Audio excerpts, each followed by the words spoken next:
Hai semuanya, balik lagi di Pakat 6. Wah gak nyangka nih, ternyata udah hampir 2 tahun kita ada di masa pandemi. Dan kebanyakan tuh di lockdown ya. Iya. Nah kan udah lama banget juga kan kita terrestriksi mau kemana-mana ya kan. Siapa yang gak berfantasi ingin normal kembali gitu. Kayak Betul, aktivitas biasa, sekolah, kerja, dan juga liburan. Nah karena mindset kita ini masih mindset student yang semuanya serba terbatas, terutama Iya, biaya. betul. Selalu ketika mau liburan itu challenging banget untuk mengatur pengeluaran gitu. Masalahnya di bidang finansial. Selalu. Nah maka dari itu di video kali ini kita bakal ngebahas tips and trick jalan-jalan di Eropa biar kantongnya tuh tidak terzolimi. Betul sekali. Poin yang pertama, ini adalah poin yang ketika jalan-jalan memang harus dipikirkan banget karena bisa makan banyak banget bagian dari budget. Betul gitu. sekali. Yaitu adalah penginapan dan makan. Nah jadi kita mau menggabungkan dua poin ini biar travelnya tuh lebih hemat. Nah tips pertama adalah carilah penginapan yang ada dapurnya. Karena nggak bisa dipungkiri ya, kita kan makan harus 3 kali sarapan, makan siang, makan malam. Sedih dong kalau udah traveling kok tiba-tiba pingsan di jalan. Kok gitu. merih gitu. Iya makanya. Nah tapi kan sebagai orang-orang yang budgetnya memang minim gitu, betul. pas-pasan. Nah ini harus diakalin. Jadi dari makan 3 kali itu bisalah kayak sekali atau 2 kali makannya di penginapan. Nah tipe-tipe penginapan yang ada dapurnya itu biasanya kalau nggak Airbnb atau nggak hostel. Iya, hostel buat kayak anak muda gitu. Nah, sebagai contoh, kalau kalian nonton video kami waktu di Venice, nah itu adalah contoh dari hostel yang itu bentuknya kayak hotel. Betul. Nah, di hostel itu dia kayaknya memang dari desain dan konsepnya tuh buat anak muda. Jadi, mereka udah mikirin bahwa, oh anak muda traveling itu pasti duitnya minim ya kan? Betul. Karena fakta bahwa anak muda jalan-jalan dengan budget minim itu bukan hanya punya orang Indonesia. Bukan tapi dong, universal. Universal. Di mana-mana tuh ada kismin gitu Iya, kalau jalan-jalan. Nah, di hostel tersebut ada dapur dan semua penghuni situ boleh make gitu kayak dapur umum. Nah, itulah yang kami manfaatkan untuk masakan kita sendiri. Nah, kalau di Venice kemarin kami beli bahan-bahannya itu di supermarket. Jadi lebih murah. Betul. Terus kita bisa ngontrol juga ingredientsnya atau bahan-bahannya. Jadi kita usahakan supaya halal gitu. Dengan begitu kami bisa menghemat mungkin biaya makan malam. Terus juga kami bisa menghemat biaya sarapan. Karena mungkin tinggal bisa beli roti tawar sendiri, dioles makan kenyang dan bisa buat bekal juga di kayak anak SD. Bener. Nah kalau misalnya kamu kepo atau penasaran resep-resep apa aja yang biasanya kita masak kalau misalnya lagi traveling di keadaan yang terbatas karena kan kita nggak punya banyak hal gitu ya di dapur umum itu, bisa komen di bawah gitu, nanti kita akan bikinin videonya. Hindari beli cemilan atau beli minuman di pom bensin atau supermarket fancy yang ada di kota tersebut. Memang sebenarnya menggugah ya kalau melihat kayak kok supermarketnya fancy banget atau mewah banget atau misalnya semuanya kayak bio gitu, tapi akan ada konsekuensinya, itu memang harganya lebih mahal. Betul sekali. Dan itu jelas melanggar tujuan dari kami membuat video ini. Betul, jangan sampai terjebak ya kan. Iya betul, jangan sampai boncos. Maka kami menyarankan untuk kalian riset dulu nama-nama supermarket atau discounter yang ada di Eropa. Nah itu biasanya di masing-masing negara itu udah ada supermarket yang bisa dibilang untuk orang lokal situ. Jadi kayak memang apa ya, kalau di kita tuh kayak Alfamart atau Indomaret gitu. Jadi kan memang harganya cocok untuk lokal. Nggak mungkin dong lokal dikasih harga turis ya kan. Betul. Nah kita memanfaatkan fasilitas itu untuk membeli keperluan sehari-hari atau keperluan saat waktu liburan gitu. Nah ini kalian bisa screenshot. Kami akan menampilkan contoh-contoh supermarket atau discounter yang ada di negara Jerman, Perancis, Italia, Belanda. Berikut tayangannya. Asik. Nah terus nih catatan, ini tips ya, kalau bisa kalian perhatiin banget kalau di negara tersebut itu ada hari libur atau enggak untuk supermarket. Karena kalau misalnya kayak di Jerman nih, hari Minggu kan semua tutup. Nah berarti ada beberapa supermarket atau toko-toko yang buka di hari Minggu dan jualan minuman atau makanan itu biasanya lebih mahal gitu. Iya, betul. Jadi research lebih lanjut aja sih. Nah kalau misalnya kalian juga tertarik mau tips and trick, hal-hal yang perlu diketahui sebelum berangkat ke Jerman atau Eropa, bisa juga langsung komen di bawah. Jadi banyak yang sebenarnya bisa dibahas gitu dari traveling. Betul. Nah terus tips selanjutnya adalah makin ramai makin murah. Yoi. Nah apa tuh artinya? Jadi di Eropa itu biasanya ada tiket-tiket khusus, entah itu untuk museum, tempat wisata, ataupun angkutan umum yang biasanya menawarkan harga lebih murah kalau misalnya belinya dalam satu grup Betul gitu. sekali. Biasanya ada 5 orang, ada yang 7 orang. Jadi kalau misalnya lagi pengen wisata keluarga, biasanya kan entah berempat, entah berlima, entah berenam. Jadi sebaiknya research dulu ada tawaran apa aja nih dari angkutan umum maupun tempat wisata. Dan yang paling enak itu boyband dan girl band karena dia udah berlima. Oh iya. Tips selanjutnya adalah di tiap kota itu biasanya ada acara-acara kultural yang menarik dan itu biasanya gratis. Makanya kalian sebelum berangkat coba cari-cari tahu dulu ada atraksi apa sih yang ditawarkan di kota tersebut atau yang sedang akan diselenggarakan. Karena itu lumayan banget ya kita jadi dapat kulturnya mereka gitu. Betul. Secara gratis. Atau bisa juga jadi menyesuaikan itinerary atau jadwal pelajaran itu, jadwal perjalanan kalian mengikuti event-event yang sedang berada atau sedang berlangsung di kota-kota tertentu gitu. Betul. Nah, contoh acara kultural itu karnaval. Nah, di Jerman itu ada hari-hari tertentu dalam satu tahun di mana itu bikin karnaval gitu di kotanya. Kita pernah datang waktu itu ke Mainz. Fasching, ya. Di Mainz ya? Namanya Fasching itu kalau nggak salah menyambut musim semi. Jadi mereka tuh berkostum ria, kayak mirip Halloween tapi ini parade gitu. Dan itu kayak ada semacam truk dan itu dihias-hias gitu. Betul. Keren banget sih, lucu-lucu. Kayak Mega Mendung Fashion Show gitu ya. Nah, kalau di Berlin sendiri itu yang menarik itu contohnya ada Festival of Light. Nah, itu jadi kayak ada video mapping pakai laser di beberapa titik kota di Berlin itu gratis, bisa langsung datang. Jadi kan seru banget. Iya, dan aku yakin nggak cuma di Jerman aja, pasti ada di kota-kota lain juga. Nah, Iya. itu dia manfaatnya kita kalau misalnya cari tahu dulu gitu. Nah, salah satu contoh lainnya adalah karnaval topeng-topeng ria di Venice Iya. gitu kan. Itu yang memang ikonik Venice Betul. gitu. Nah, perlu dicatat juga nih, bukan cuma event atau karnaval aja yang bisa gratis, tapi juga objek wisata bisa gratis. Masa Kak? Ini aku baru tahu banget, aku juga shock waktu dengar. Jadi di Paris itu untuk orang-orang di bawah 18 tahun atau di bawah 26 tahun yang punya kartu residence permit atau izin tinggal Eropa itu bisa masuk ke kayaknya hampir 90% dari tempat wisata secara gratis. Dan itu tuh ada kayak antriannya sendiri. Jadi kayak fast track gitu Fast loh track. kalau di Dufan. Ngers. Iya, aku juga baru tahu. Jadi waktu aku datang tuh aku umurnya 24 kayaknya atau Oke. 25. Jadi udah mepet. So ya. Iya, terus kita terus habis itu kita main masuk-masuk aja, di mana kalau misalnya kita ngantri biasa tuh panjang banget gitu. Iya. Jadi memang ada kayak hidden information yang sebenarnya bisa banget untuk dimanfaatkan. Betul. Gitu. Jadi kita dapat leisure yang maksimal dengan Betul. budget yang sangat minimal. Betul. Nah, tips selanjutnya adalah transportasi. Tadi kan penginapan udah, makanan udah, sekarang transportasi. Betul. Nah, kalau misalnya mau murah, memang itu biasanya orang-orang naik kereta. Untuk naik kereta itu biasanya ada promosi yang terkenal banget, namanya Eurorail. Nah, karena Bapak Danu pernah memakai jasa ini, mungkin nanti akan dijelaskan lebih detail oleh Bapak Danu. Tapi itu biasanya kalau kereta untuk jarak-jarak yang memang nggak terlalu jauh. Cuman kalau misalnya memang udah terlalu jauh, misalnya kayak beda pulau atau emang dari ujung ke ujung banget, itu sebaiknya memang naik pesawat. Memang di sini ada pesawat yang budget airlines.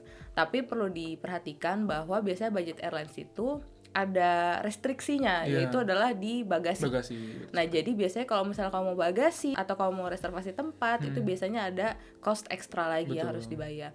Nah, ujung-ujungnya biasanya kalau misalnya kamu nggak teliti, bisa jadi harganya nggak jauh beda sama yang airlines yang memang bagus gitu. Iya, jadi boncos ujungnya. Jadi jangan sampai tertipu. Aku mau tanya dong, pas kamu naik Eurorail itu tuh biasanya tiketnya kayak gimana aja sih? Iya. Pilihannya apa aja? Jadi ada satu namanya Eurail, satu lagi namanya Eurorail. Nah, yang Eurail itu untuk orang-orang yang nggak tinggal di zona Eropa, di daerah Eropa gitu. Nah, itu menariknya adalah mereka menawarkan berbagai macam jenis tiket dengan berbagai macam harga untuk kebutuhan traveling kita, yang itu bisa dibilang sangat fleksibel, tergantung kita memanfaatkannya gimana gitu. Nah, yang enaknya lagi, kita bayar sekian itu udah bisa naik seluruh kereta cepat yang ada di Eropa yang bekerja sama ya tentunya. Contohnya kalau di Jerman mungkin bisa naik ICE gitu kemana-mana, terus tren Italia segala macam, nah itu bisa dinaikin. Contoh tarifnya itu misalkan ada yang namanya 3 hari within 14 hari contohnya gitu. Nah itu artinya ada 3 hari perjalanan yang bisa dipakai selama 2 minggu. Jadi kalau misalkan hari ini jam 6 pagi aku berangkat, nah itu kan kepake sehari tuh. Betul. Pakai sehari. Itu bisa sampai jam 6 pagi besoknya. Iya. Terus misalkan dari sini aku mau ke Prague dulu, terus dari Prague malamnya ke Wina misalkan, ke Vienna. Terus menginap di Vienna 3 hari. Nah itu kan udah kepake 1 hari perjalanan, terus plus nginep 3 hari. Jadi dari 14 hari udah kekurang 4 hari, jadinya sisa 10 hari. Masih ada sisa 10 hari dan masih ada waktu perjalanan 2 hari. Nah makanya itu dibedain enaknya gitu. Jadi kita bisa nginep dulu di suatu kota beberapa lama, misalkan kita mau beneran explore, jadinya sangat fleksibel gitu. Iya. Dan itu banyak banget pilihan yang gak cuman kayak 3 hari dalam 2 minggu, tapi bahkan ada yang sampai sebulan ya. Ada yang sebulan, ada yang 2 bulan, bahkan ada yang 14 hari nonstop. Misalkan kalian pengen buru-buru banget dan gak banyak cuti dari kantor misalkan, kayak 14 hari harus gas nih. Nah dulu aku makanya 14 hari. Jadi trip terus 14 hari. Jadi lagi-lagi bisa disesuaikan dengan kebutuhan dan kondisi keuangan juga. Betul. Dan kalian harus lihat juga di websitenya, karena itu biasanya ada perbedaan harga untuk yang masih muda sama yang udah dewasa seperti kita gitu. Betul. Jadi semakin muda Anda jalan-jalan semakin murah biasanya. Betul emang. Alternatif lain selain kereta adalah naik bus. Nah itu naik bus itu bisa menjadi gacoan kamu ketika harus bepergian antar kota, antar provinsi, gitu, atau antar negara bahkan. Tapi memang harus diperhatikan bahwa waktu tempuh dari bis itu kadang lama. Betul. Gitu. Jadi harus dikalkulasi. Tips yang kesekian itu adalah siapin fisik, terutama untuk jalan kaki. Karena Eropa itu emang paling nikmat, ya kan, dinikmati dengan jalan kaki gitu. Karena bakal banyak banget pemandangan-pemandangan atau fresh air yang bisa kamu dapatkan di Eropa gitu. Dan masa di Indonesia udah kemana-mana naik Gojek, masuk ke Eropa gitu juga, kayak latihan fisik. Dan juga kenapa jalan kaki, karena biasanya tempat-tempat wisata utama itu, apalagi yang di kota besar ya, itu biasanya jaraknya berdekatan dan bisa ditempuh dengan jalan kaki, sambil menikmati lingkungan, sambil foto-foto mungkin, sambil jalan lihat toko-toko gitu. Emang harus dinikmati sih. Iya benar, atraksinya di Eropa tuh memang dinikmati dengan jalan kaki sih. Betul, pelan-pelan memang. Gitu. Nah kalau misalnya mau jalan kaki, tentu saja butuh map atau entah elektronik atau analog ya. Jadi emang diperlukan, tapi biar nggak kelihatan kayak turis banget, mungkin bisa kayak pakai headset. Terus nanti kan bisanya ada tuh yang kalau Google Maps, kalau misalnya harus belok kanan, dia akan bilang turn right gitu. Nah biasanya pakai itu aja biar nggak kelihatan kayak turis banget dan bisa dijadiin target scam gitu. Betul gitu. Nah tapi aku tahu banget nih, nggak semua orang bisa tahan jalan kaki sejauh itu. Iya betul. Ya kan. Ada nih alternatif lain untuk kamu yang memang secara fisik tidak kuat untuk jalan kaki terlalu jauh. Atau mungkin buat kamu yang mau saving energi karena tripnya lumayan padat dan harus dikerjakan dalam waktu singkat gitu. Nah, bukan kayak aku harus saving tenaga gitu. Alternatifnya adalah sewa sepeda full day. Nah, ini biasanya menarik banget karena itu ditawarkan oleh hostel yang tempat kamu tinggal. Atau kalau misalkan mereka nggak menawarkan, minimal mereka punya info di mana kalian bisa sewa sepeda. Nah itu sebenarnya enak banget. Kenapa enaknya? Karena kalian bisa hemat waktu, karena kan gue lebih cepet. Terus juga ada fleksibilitas gitu, karena kalau misalkan kalian memutuskan untuk naik kendaraan umum, itu kadang ada waktu-waktu di mana harus nunggu dulu, harus ganti-ganti segala macam. Tapi kalau naik sepeda, kalian bisa langsung istilahnya ngambil jalan tikus kali ya, si Google Maps tahu, sehingga bisa mencapai destinasi dengan lebih cepat gitu. Kayak kalau Dino naik motor ke Alfamart lah, lebih cepat gitu, tapi kan harus goes aja dikit. Atau kalau misalnya memang perjalanan singkat dan kamu kepo banget, gimana kayak sih? Udah nggak bisa banget aku. Bener, gitu. Atau gimana sih kayak pengen deh naik sesuatu yang unik gitu, bisa naik e-scooter. Ada juga scooter yang kayak Vespa, ada juga skuter apa sih? Otopet. Nah, gitu. Jadi di sini udah banyak banget, di mana-mana ada, tinggal kamu pilih aja perusahaan yang memang kamu suka gitu. Bisa download app, masukin PayPal atau credit card dan bisa langsung pakai. Yang selanjutnya adalah hindari makan di tempat yang overhype. Take two. Hindari makan di tempat yang overhype. Kenapa? Karena bisa jadi itu makanan mahal hanya karena hype doang, masuk sosial media, tapi rasanya itu kayak biasa aja gitu. Karena juga bisa jadi mahal gitu. Kayak misalnya di Venice kemarin itu kan ada salah satu piazza atau salah satu alun-alun yang memang super duper terkenal gitu di Venice.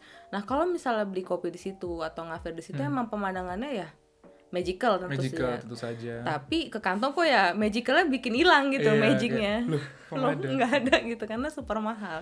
Jadi kalau misalnya tips aku nih, kalau misalnya kita lagi ke suatu kota tertentu yang kita emang belum pernah datengin, itu biasanya aku nyari di Google where local eats gitu. Jadi emang biasanya dikasih tahu tempat-tempat yang memang tempat makannya orang lokal gitu. Dan tentu saja balik lagi kalau itu ditujukan untuk orang lokal, maka harganya pun akan sangat membumi. Betul. Tidak melangit. Betul. Gitu. Dan biasanya rasanya lebih otentik. Iya, betul sekali. Nah, yang terakhir itu adalah research dulu secara mendalam, secara komprehensif kegiatan-kegiatan apa aja yang bisa dilakuin di suatu kota gitu. Karena bisa jadi kayak misalkan ke Amsterdam gitu kan ada museum ini, museum itu, tapi ternyata dengan kita mungkin jalan-jalan di mana gitu kan. Nah, itu kayak udah mendapatkan kepuasan tersendiri, misalkan nongkrong di taman mana gitu atau di jalan-jalan di kanal yang mana gitu. Nah, itu harus di riset banget, dan kalau perlu cari tahu juga orang lokal ngapain sih gitu atraksinya, karena kan nggak mungkin orang lokal tiap kali mereka weekend gitu misalkan datang ke tempat yang bayar-bayar gitu, makanya itu harus dicari dulu gitu. Nah misalnya nih di Jerman berenang di danau, wah itu memang orang sini tuh seneng banget gitu. Betul. Dan biasanya kalau misalnya di tempat mainstream ya nggak ada gitu, itu emang harus entah nanya sama orang lokal atau memang harus riset yang lebih dalam. Betul sekali. Nah itulah ya kan kompensasi kalau misalnya budget memang minim. Jadi kita harus ngelakuin banyak pekerjaan sebelum kita berangkat. Yaitu adalah riset segala macam hal yang berpotensi untuk mengurangi budget gitu. Ya, terima kasih banget buat perusahaan yang udah mensupport. Belum ada sayangnya, kami sendiri yang mensupport diri kami sendiri. Betul sekali. Jadi kalau misalnya masih ada hal yang mau ditanyain terkait jalan-jalan di Eropa yang ramah kantong, bisa langsung komen di bawah ini atau misalnya DM ke Instagram kita, insya Allah kita jawab sebisa mungkin. Dan jangan khawatir, sebenarnya jalan-jalan ke Eropa tuh sama aja kayak jalan-jalan ke Korea, sama aja kayak jalan-jalan ke Jepang, ke Singapura gitu. Basically semua tuh bisa menjadi menyenangkan gitu. Dan biayanya bisa ditekan tanpa mengorbankan kesenangan kita. Betul. Jadi makasih banget udah nonton sampai sini, semoga informatif. Sampai jumpa di video-video selanjutnya. Bye bye.